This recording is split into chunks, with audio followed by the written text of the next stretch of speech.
कोई ऋण बेचले कर मुआया मले न ले तू ना। कोई ऋण बेचले कर मुआया मले न ले तू ना। ओही कोई ऋणिया के खेत ना कियारिया। ओही कोई ऋणिया के खेत ना कियारिया। आपन छोट की कोलैया अम्मा दे न दे तू ना। आपन छोट की कोलैया अम्मा दे न दे तू ना। कोई ऋण बेचले कर मुआया अम्मा ले न ले तू ना। कोई ऋण बेचले कर मुआया अम्मा ले न ले तू ना।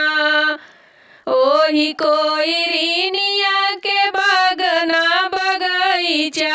ओही कोई ऋणिया के बागना बगीचा। ओही कोई ऋणिया के बागना बगीचा। आपन छोट काने बुलवाया अम्मा दे न दे तू ना। आपन छोट काने बुलवाया अम्मा दे न दे तू ना।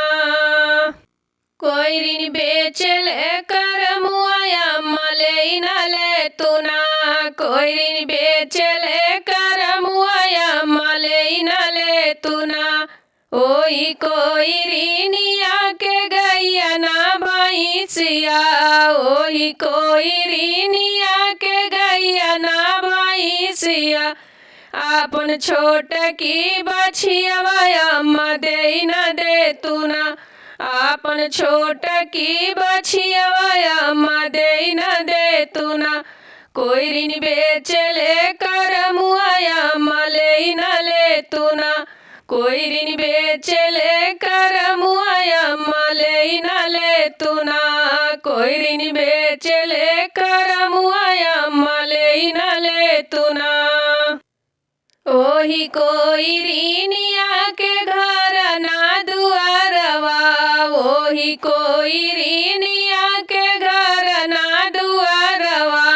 ओही कोई ऋणिया के घर ना दुआरवा। आपन छोट की कोठरिया अम्मा दे न दे तू ना। आपन छोट की कोठरिया अम्मा दे न दे तू ना। कोई ऋण बेचले कर मुआया अम्मा ले न ले तू ना।